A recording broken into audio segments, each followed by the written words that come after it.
नमस्कार, आप देख रहे हैं न्यूज इंडिया। आपके साथ मैं हूं अभिषेक। बड़ी खबर आपको बता दें, लोकसभा चुनाव लड़ सकते हैं सपा नेता शिवपाल यादव। आजमगढ़ से चुनाव लड़ सकते हैं शिवपाल यादव।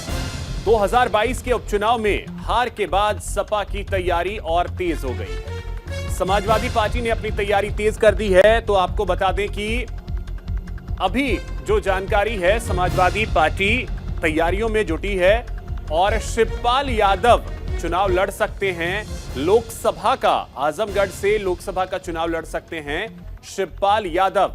ये चर्चाएं अब तेज हैं। समाजवादी पार्टी ने अपनी तैयारी तेज कर दी है और आपको बता दें, अगले साल लोकसभा चुनाव होने हैं और ऐसे में समाजवादी पार्टी जो है वो अपने लेवल पर तैयारी शुरू कर चुकी है। धीरे धीरे सभी पार्टियां लोकसभा चुनाव की तैयारी में जुटी हैं और समाजवादी पार्टी के दिग्गज नेता शिवपाल यादव आजमगढ़ से चुनाव लड़ सकते हैं, इसकी प्रबल संभावना है।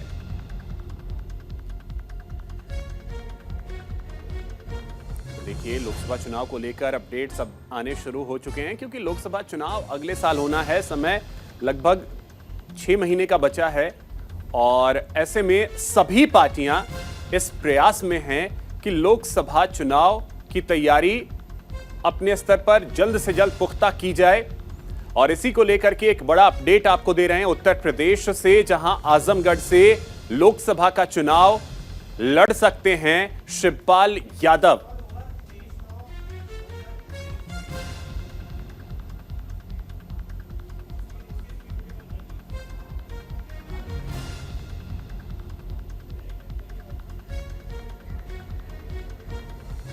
अधिक जानकारी के साथ सहयोगी नीरज हमारे साथ जुड़ गए हैं। नीरज, क्या जानकारी? समाजवादी पार्टी नेता आजमगढ़ से चुनाव लड़ सकते हैं शिवपाल यादव, इसको लेकर के चर्चाएं तेज हो गई हैं।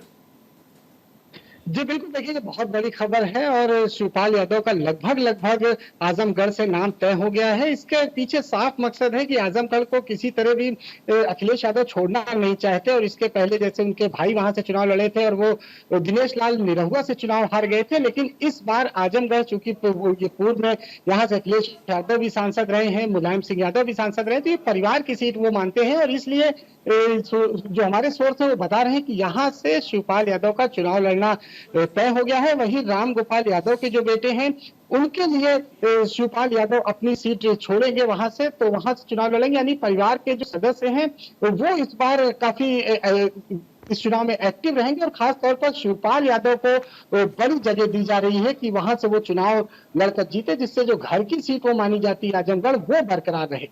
लेकिन जिस तरीके से 22 में जो उपचुनाव हुए और वहां हार मिली समाजवादी पार्टी को, तो चुनौतियां इस बार कितनी ज्यादा वहां होंगी? क्योंकि पारंपरिक सीट रही है समाजवादी पार्टी की आजमगढ़ और वहां से दिनेश लाल यादव निरहुआ, भले ही राजनीति में वो नए हों, लेकिन भोजपुरी समाज में उनका एक बहुत बड़ा फैन फॉलोइंग रहा है। तो क्या चुनौती होगी आजमगढ़ से अगर मैदान में उतरते हैं तो शिवपाल यादव के सामने? लेकिन निश्चित तौर पर चुनौती तो होगी, लेकिन इतना जरूर है कि विधानसभा में आजमगढ़ में 10 सीटें हैं और 10 के 10 सीटों पर समाजवादी पार्टी के विधायक हैं, जबकि आप देखिए उस समय उत्तर प्रदेश में लहर थी भारतीय जनता पार्टी की, लेकिन आजमगढ़ में जो 10 सीटें हैं वहां पर सभी प्रत्याशी समाजवादी पार्टी के जीते थे और जो चुनाव हुआ था उसमें मात्र 20,000 के आसपास से हार हुई थी धर्मेंद्र यादव की, और इस अंतर को खत्म कर सकते हैं शिवपाल यादव, ये जानते हैं। और समाजवादी पार्टी के लिए ये सीट बहुत जरूरी है और खास तौर पर इस समय जब भारतीय जनता पार्टी 80 की 80 सीटों का लक्ष्य लेकर चल रही है, तो लिहाजा एक सीट और बढ़ाना चाहेगी समाजवादी पार्टी। और शिवपाल यादव में उन्हें पता है कि वो दम है, कार्यकर्ताओं से किस तरह से वो मिलते हैं, किस तरह से उनका जुड़ाव है और आजमगढ़ में काफी वो सक्रिय भी आजकल दिखाई दे रहे हैं। तो लिहाजा ये बात साफ है और ये हमारे सोर्सेस बिल्कुल बता रहे हैं कि इस बार शिवपाल यादव का लोकसभा चुनाव लड़ना तय है।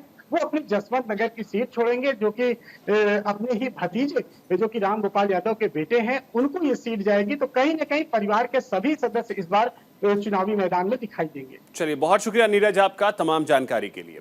इसी बीच एक और बड़ी खबर आपको बता दें, वन नेशन वन इलेक्शन को लेकर दिल्ली में बैठक होने वाली है। लॉ कमीशन सरकार द्वारा गठित कमेटी से मुलाकात करेगा। मुलाकात ये होगी आज। पूर्व राष्ट्रपति रामनाथ कोविंद की अगुवाई में एक समिति बनी है और लॉ कमीशन चुनाव कराने को लेकर रोड मैप शेयर करेगा। देश में वन नेशन वन इलेक्शन को लेकर जोर शोर से चर्चा चल रही है। दिल्ली में आज एक अहम बैठक होने वाली है। इसमें लॉ कमीशन को भी बुलाया गया है। लॉ कमीशन भी इस बैठक में शामिल होगी और पूर्व राष्ट्रपति रामनाथ कोविंद की अगुवाई में जो समिति बनी है उससे अपना रोड मैप शेयर करेगी, जिसमें एक साथ चुनाव कराए जाने को लेकर विचार किया जाएगा। तो देखिए, यह बड़ी जानकारी आपको दे रहे हैं। लॉ कमीशन आज अपना रोड मैप जो है उस कमेटी को शेयर करेगा, जिसकी अध्यक्षता पूर्व राष्ट्रपति रामनाथ कोविंद कर रहे हैं। सरकार ने एक कमेटी का गठन किया है। 8 सदस्यों की यह कमेटी है। रामनाथ कोविंद पूर्व राष्ट्रपति इसके अध्यक्ष हैं।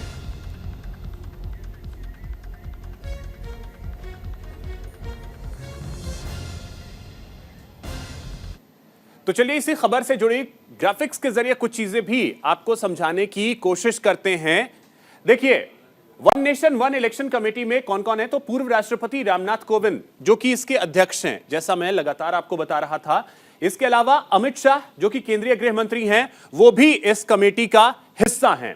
इसके अलावा और जो नाम हैं इस कमेटी के, जो सदस्य हैं, उनके बारे में हम आपको बता रहे हैं। गुलाम नबी आजाद कांग्रेस के दिग्गज नेता रहे हैं। कांग्रेस से अलग होकर इन्होंने अपनी अलग पार्टी बनाई और ये भी इस कमेटी का हिस्सा हैं। इसके अलावा एनके सिंह पूर्व आईएएस 15वें वित्त आयोग के ये अध्यक्ष रहे हैं, ये भी इस कमेटी का हिस्सा हैं। इसके अलावा हरीश साल्वे एक बहुत बड़ा नाम, सीनियर एडवोकेट हैं, ये भी इस टीम का हिस्सा हैं, इस समिति का हिस्सा हैं। इसके अलावा सुभाष कश्यप पूर्व लोकसभा के महासचिव हैं और इनके कंधों पर भी एक बहुत बड़ी जिम्मेदारी है, क्योंकि ये भी उस कमेटी के सदस्य हैं जिसके अध्यक्ष पूर्व राष्ट्रपति रामनाथ कोविंद हैं। संजय कोठारी पूर्व सीवीसी, ये भी उसी कमेटी का हिस्सा है। जो 8 सदस्यीय कमेटी बनाई गई है वन नेशन वन इलेक्शन को लेकर के, उसके ये सदस्य हैं। अब देखिए, कमेटी पड़ताल करके संविधान, जनप्रतिनिधित्व अधिनियम और एक साथ चुनाव कराने के उद्देश्य के लिए अन्य कानूनों या नियमों में संशोधन की जरूरत पर विशेष संशोधनों की सिफारिश करेगी। समिति एक साथ चुनाव कराने पर त्रिशंकु सदन या दल बदल जैसी स्थिति पर भी विचार करेगी और वन नेशन वन इलेक्शन पर सरकार को सुझाव देगी, जिस पर सरकार विचार करेगी। तो अब देखिए, वन नेशन वन इलेक्शन को लेकर के यह स्थिति है कि यह कमेटी बनाई गई है। आज बैठक होगी और इस बैठक से चीजें क्या निकल करके आती हैं, यह देखना बेहद दिलचस्प होगा। हालांकि लॉ कमीशन अपने रोड मैप को इस कमेटी से शेयर करेगी। फिलहाल यह जानकारी। रुक करते हैं अगली खबर की ओर। भूपेश बघेल इस समय बोल रहे हैं, आपको सुनवाते हैं। जनगणना की बात हो रही, ठीक है, थैंक यू। राम ट्रस्ट भूमि पर आशीष हावड़ा को कब्जा करने का आरोप लगा है। अरे चल यार, उससे पूछ लें। और चलिए अब रुक करते हैं अगली खबर की ओर। मध्य प्रदेश के दौरे पर आज केंद्रीय मंत्री नितिन गडकरी रहने वाले हैं। वो प्रहलाद पटेल के नामांकन में शामिल होंगे। प्रहलाद पटेल को बीजेपी ने अपना उम्मीदवार बनाया है विधानसभा चुनाव के लिए मध्य प्रदेश में और आज वो अपना नामांकन दाखिल करेंगे। इस दौरान केंद्रीय मंत्री नितिन गडकरी उनके साथ होंगे। नरसिंहपुर में रोड शो भी करेंगे, जनसभा को संबोधित करेंगे। नामांकन से पहले प्रहलाद पटेल ने आज पूजा अर्चना की नर्मदा तट पर। इसके अलावा कई मंदिरों में जाकर के आज प्रहलाद पटेल ने पूजा अर्चना की है। और आपको बता दें कि विधानसभा चुनाव में नरसिंहपुर जिले से बीजेपी उम्मीदवार प्रहलाद सिंह पटेल ने नामांकन दाखिल करने से पहले गोटे गांव में नर्मदा नदी पर प्रार्थना की, पूजा अर्चना की। ये तस्वीरें हम आपको दिखा रहे हैं। उन्होंने कहा कि हम इस पीढ़ियों से इस परंपरा का पालन करते आ रहे हैं। नर्मदा नदी मध्य प्रदेश के लिए जीवन रेखा है। नर्मदा नदी समाज को बेहतर कार्य करने और सेवा करने की प्रेरणा देती है। तो ये देखिए तस्वीरें हम आपको दिखा रहे हैं नर्मदा तट की, जहां पर प्रहलाद पटेल, जिन्हें बीजेपी ने अपना उम्मीदवार विधानसभा चुनाव के लिए बनाया है, अब आज वो अपना नामांकन दाखिल करेंगे और इस दौरान उनके साथ केंद्रीय मंत्री नितिन गडकरी भी होंगे।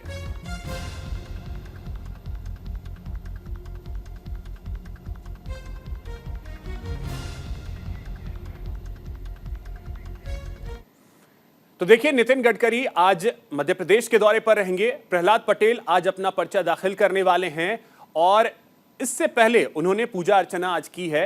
नामांकन से पहले प्रहलाद पटेल नर्मदा तट पहुंचे, वहां उन्होंने पूजा अर्चना की, उसकी तस्वीरें भी हमने आपको दिखाई। और आपको बता दें कि आज जो अपना नामांकन वो दाखिल करने वाले हैं, इस दौरान उनके साथ केंद्रीय मंत्री नितिन गडकरी होंगे।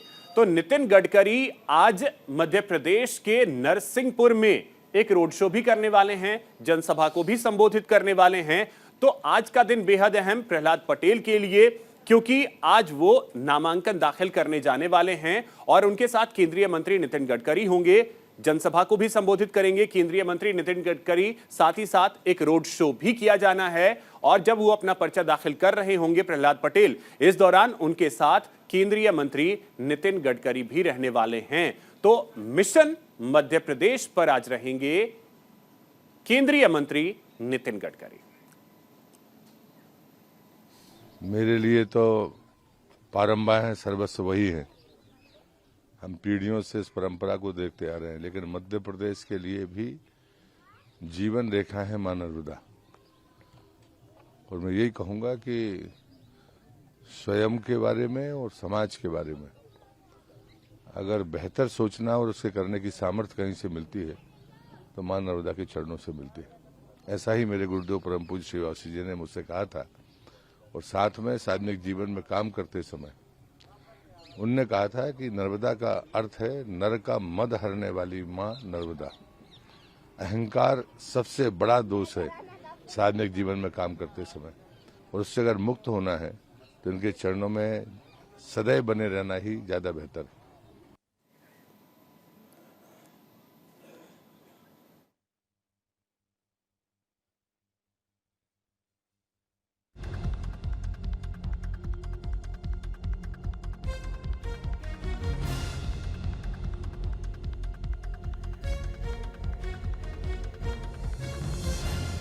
इसी बीच एक बड़ी खबर आपको बता दें, दिल्ली में कांग्रेस सीईसी की आज बैठक है। अब से कुछ देर बाद यह बैठक होनी है और आपको बता दें कि तेलंगाना चुनाव को लेकर सीईसी की बैठक है। बैठक में प्रत्याशियों के नाम पर मंथन होगा। मल्लिकार्जुन खड़गे की अध्यक्षता में यह बैठक होनी है। इस बैठक में सोनिया गांधी, राहुल गांधी शामिल होंगे। तो थोड़ी देर में यह बैठक जो है वो होगी।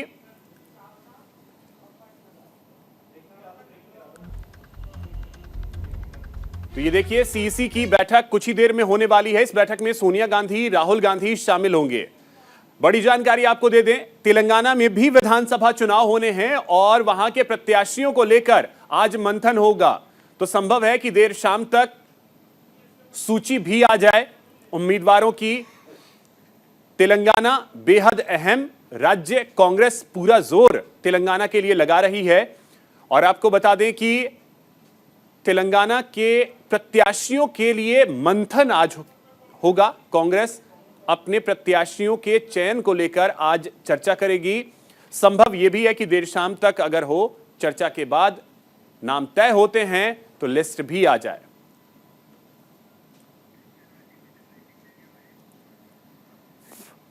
और चलिए, इसी बीच मध्य प्रदेश से एक बड़ी खबर आपको बता रहे हैं। मध्य प्रदेश में कांग्रेस ने 4 उम्मीदवार बदल दिए हैं। बड़नगर, जावरा से उम्मीदवार बदले गए हैं। इसके अलावा पिपरिया, सुमावली से भी उम्मीदवारों को बदला गया है। तो इस वक्त की बड़ी जानकारी आपको दे रहे हैं, मध्य प्रदेश चुनाव से जुड़ी यह बड़ी जानकारी। बड़नगर, जावरा से उम्मीदवार बदले गए हैं। पिपरिया, सुमावली के उम्मीदवारों को बदल दिया है कांग्रेस ने। इस वक्त की यह बड़ी जानकारी। तो देखिए, जैसे ही लिस्ट आती है उम्मीदवारों की, उसके बाद खींचतान भी हम लगातार देखते रहे हैं। अभी अभी जो जानकारी मिल रही है, कांग्रेस ने मध्य प्रदेश में अपने 4 उम्मीदवारों को बदला है। पिपरिया, सुमावली के उम्मीदवारों को बदल दिया है कांग्रेस ने।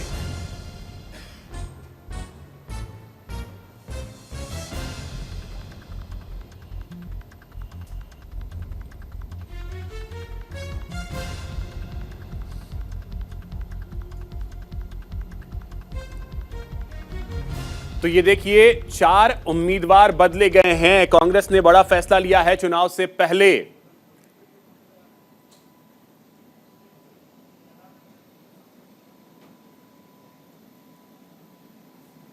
तो देखिए, सुमावली से अजब सिंह को अब टिकट दिया गया है।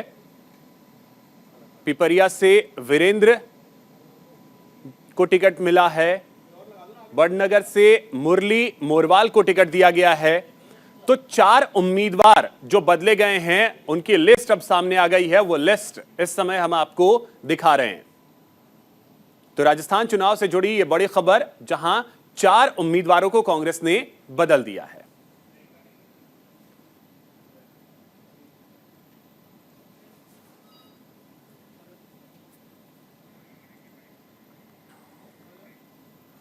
इसी बीच एक और बड़ी जानकारी आपको दे दें। राजस्थान के चुनावी रण में आज कांग्रेस महासचिव प्रियंका गांधी नजर आएंगी। आज झुंझुनू के दौरे पर रहेंगी, जहां वो दिवंगत कांग्रेस नेता शीशराम ओला की प्रतिमा का अनावरण करेंगी। ये बड़ी जानकारी आपको दे रहे हैं। दिवंगत कांग्रेस नेता की प्रतिमा का अनावरण आज करेंगी प्रियंका गांधी।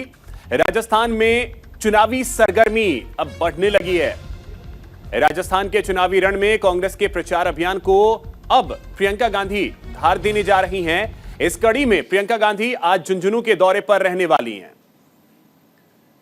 तो देखिए, मिशन राजस्थान पर आज रहेंगी प्रियंका गांधी, जहां शीशराम ओला की प्रतिमा का अनावरण भी करेंगी।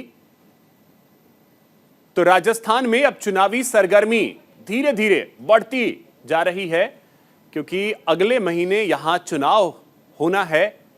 25 नवंबर को राजस्थान में वोट डाले जाएंगे।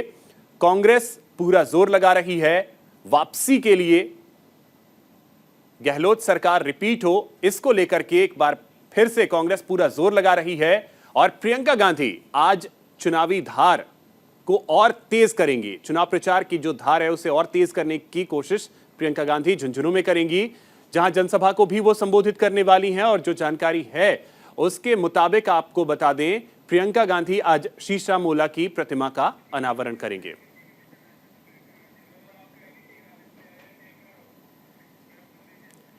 तो देखिए, मिशन राजस्थान पर प्रियंका गांधी रहने वाली हैं। झुंझुनू में प्रियंका गांधी जनसभा को संबोधित करेंगी।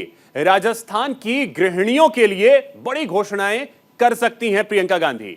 महिलाओं के लिए मुफ्त बस सेवा का भी ऐलान कर सकती हैं। इसके अलावा आपको बता दें, पूर्व केंद्रीय मंत्री शीशराम ओला की प्रतिमा का अनावरण करेंगी। ये जानकारी हम आपको लगातार दे रहे हैं। कार्यक्रम में सीएम अशोक गहलोत भी मौजूद रहेंगे। राजस्थान के लिए कांग्रेस 76 प्रत्याशियों की घोषणा अभी तक कर चुकी है। 124 उम्मीदवारों के नामों की घोषणा अभी होनी बाकी है। तो अब ऐसे में, क्योंकि अगले महीने यहां पर वोट डाले जाने हैं, कांग्रेस फिर से सत्ता में आए, इसके लिए पूरा जोर लगा रही है। और इसी कड़ी में आज प्रियंका गांधी झुंझुनू के दौरे पर रहेंगी। झुंझुनू बेहद अहम, और प्रियंका गांधी आज एक जनसभा को यहां संबोधित करेंगी। इस दौरान इसकी पूरी की पूरी संभावना है कि गृहिणियों के लिए विशेष योजनाओं को लेकर के शायद बातें अपनी रखें प्रियंका गांधी। साथ ही साथ मुफ्त बस सेवा को लेकर भी ऐलान कर सकती हैं। तो चलिए रुक करेंगे अगली खबर की ओर। खबर उत्तर प्रदेश के मुजफ्फरनगर से है। खबर यह है कि गैर मान्यता प्राप्त मदरसों को नोटिस थमाया गया है। शिक्षा विभाग ने यह नोटिस भेजा है। उत्तर प्रदेश के मुजफ्फरनगर जिले में चल रहे बिना मान्यता वाले मदरसों को शिक्षा विभाग ने नोटिस जारी किया है। बेसिक शिक्षा अधिकारी द्वारा जारी नोटिस में कहा गया है कि अगर ऐसे मदरसे खुले पाए गए तो इन पर हर दिन 10,000 रुपए का जुर्माना लगाया जाएगा। वहीं जमीयत उलेमाए हिंद ने इस नोटिस का विरोध किया है। तो देखिए, एक नोटिस थमाया गया है शिक्षा विभाग की तरफ से उन मदरसों को जो गैर मान्यता प्राप्त हैं। उनके ऊपर जुर्माना लगाया जाएगा, प्रत्येक दिन 10,000 रुपए का। अब इसका विरोध भी शुरू हो गया है। तो ये बड़ी जानकारी आपको दे रहे हैं मुजफ्फरनगर से, जहां उत्तर प्रदेश के मुजफ्फरनगर से यह बड़ी खबर है, जहां गैर मान्यता प्राप्त मदरसों को नोटिस थमाया गया है। शिक्षा विभाग ने यह नोटिस भेजा है जिसमें यह कहा गया है कि ऐसे मदरसे जो गैर मान्यता प्राप्त हैं उनके ऊपर जुर्माना लगेगा। हमारे जनपद के अंदर मदरसों को टारगेट बनाकर शिक्षा विभाग के द्वारा नोटिस जारी किए जा रहे हैं। नोटिस में यह है कि ये मदरसे मान्यता प्राप्त नहीं हैं और उनको टाइम दिया जा रहा है 3 दिन, किसी को 5 दिन, कि 3 दिन या 5 दिन के अंदर मदरसे को बंद कर दिया जाए, अन्यथा 10,000 रुपये पर डे के हिसाब से जुर्माना दिया जाएगा। ये नोटिस गैर कानूनी है। शिक्षा विभाग मोरना ब्लॉक और पुरकाजी ब्लॉक से जो उन क्षेत्रों में मदरसे हैं उनसे नोटिस प्राप्त हो रहे हैं और हवाला दिया जा रहा है बाल शिक्षा अनिवार्य अधिनियम 2009-18 का। एक और बड़ी खबर आपको बता दें, आज दिल्ली में ECI से मुलाकात करेंगे बीजेपी नेता। दोपहर 3 बजे निर्वाचन सदन में यह मुलाकात होगी। केंद्रीय मंत्री हरदीप सिंह पुरी, अर्जुन मेघवाल मुलाकात करेंगे। अनिल बलूनी समेत कई बीजेपी नेता इस दौरान मौजूद रहेंगे।